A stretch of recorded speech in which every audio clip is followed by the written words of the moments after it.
pessoal, agora a gente vai falar um pouquinho sobre a função injetiva ou injetora, né? Ela pode ser nomeada dessas duas formas, função injetiva ou injetora. Então vamos lá, a definição, leiam aqui comigo, por favor. Uma função f de A em B é injetora quando elementos diferentes de A são transformados por f em elementos diferentes de B. Aqui faltou diferentes, tá? Aqui. Diferentes. O que isso quer dizer, pessoal? Que eu tenho um x1 diferente de x2 que pertence a A, implicando que um f de x1 é diferente de f de x2 em B, tá? Vamos olhar esse diagrama aqui, que eu acho que a gente consegue enxergar melhor fazendo a compreensão com o diagrama, tá? O que isso quer dizer? Isso daqui que eu acabei de ler.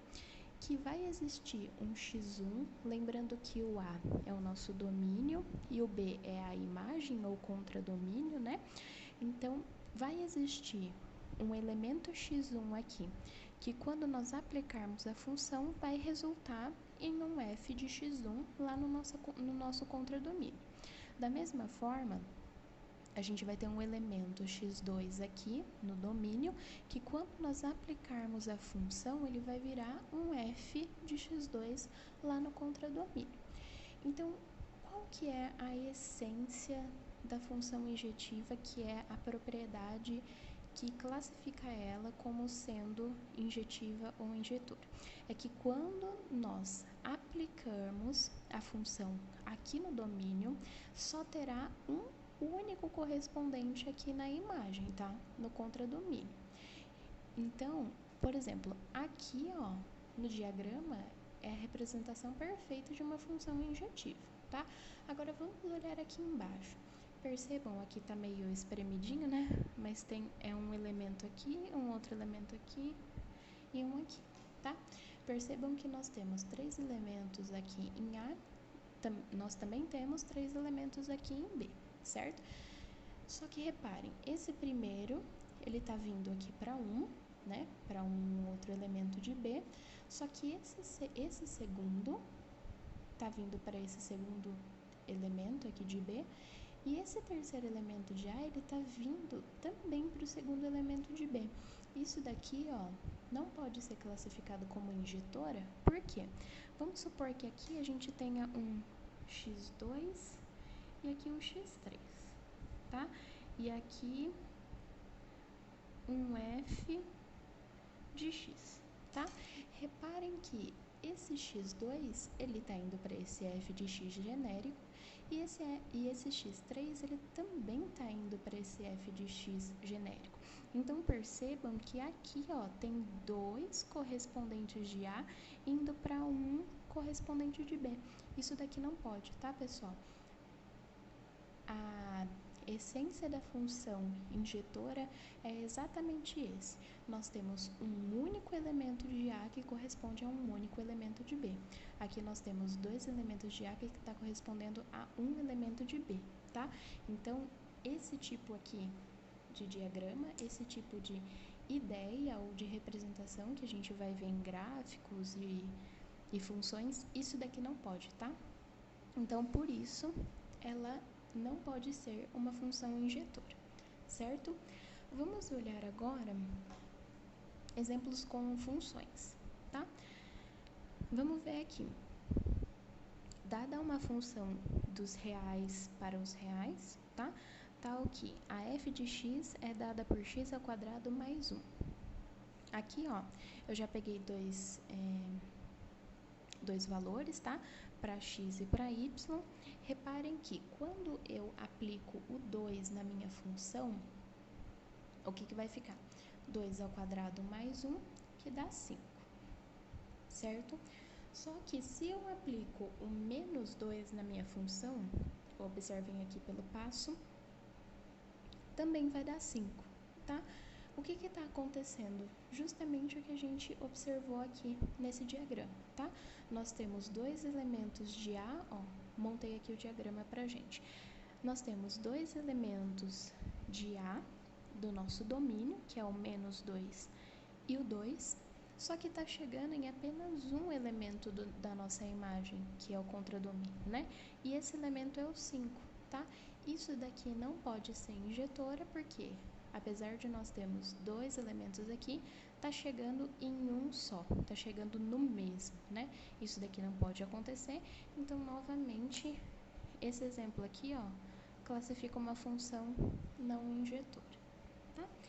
E agora esse exemplo aqui de baixo, vamos olhar ele. É uma função dos reais nos reais, tal que a f de x é igual a 3x. Vamos olhar aqui.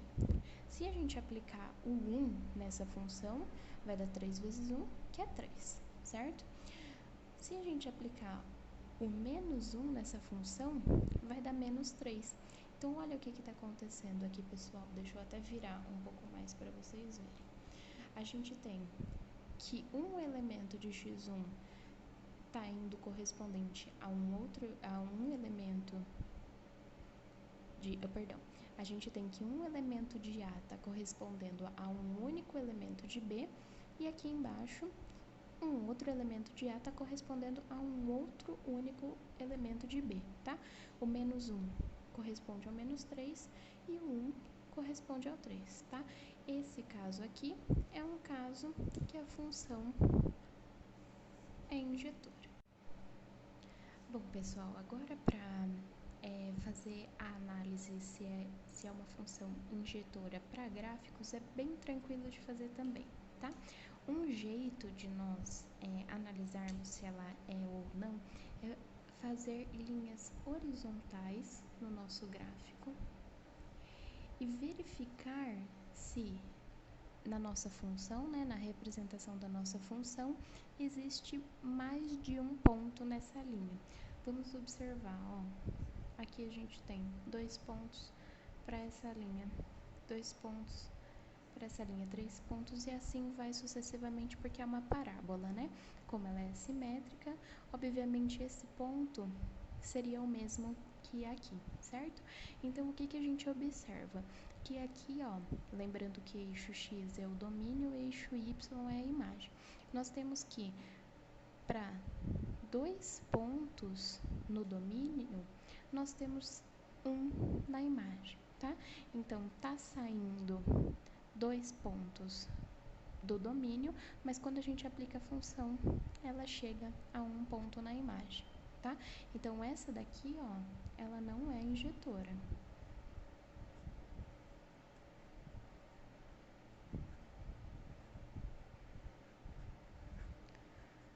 Vamos continuar fazendo essa análise pelos traços na horizontal. Se a gente traçar aqui, ó,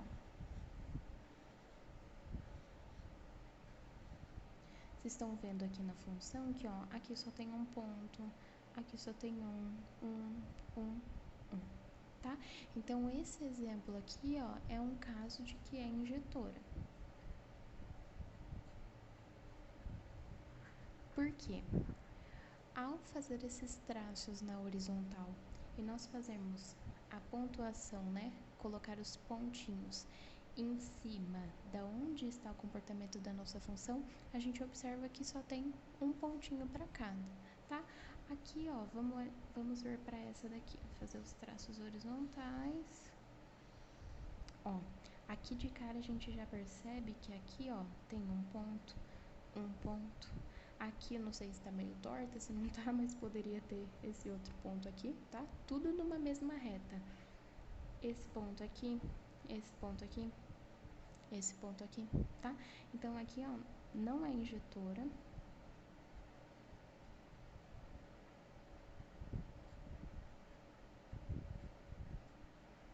Justamente porque quando nós traçamos essas linhas horizontais, observem que existe mais de 2 pontos, né?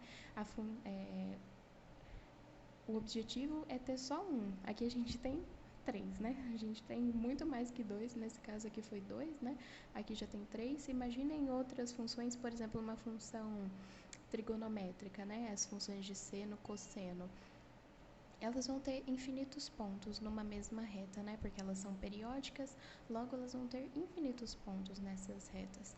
Então, mais um exemplo aí de função que não é injetora, certo?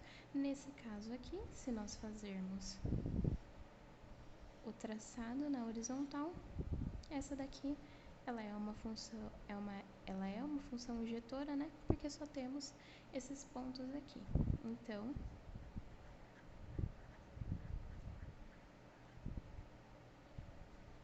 Então a análise pelo gráfico é bem tranquila, tá, pessoal? É só pegar, fazer essas linhas horizontais e verificar se tem mais que um ponto. Mais de um ponto já não é injetora, somente um ponto vai ser injetora, certo?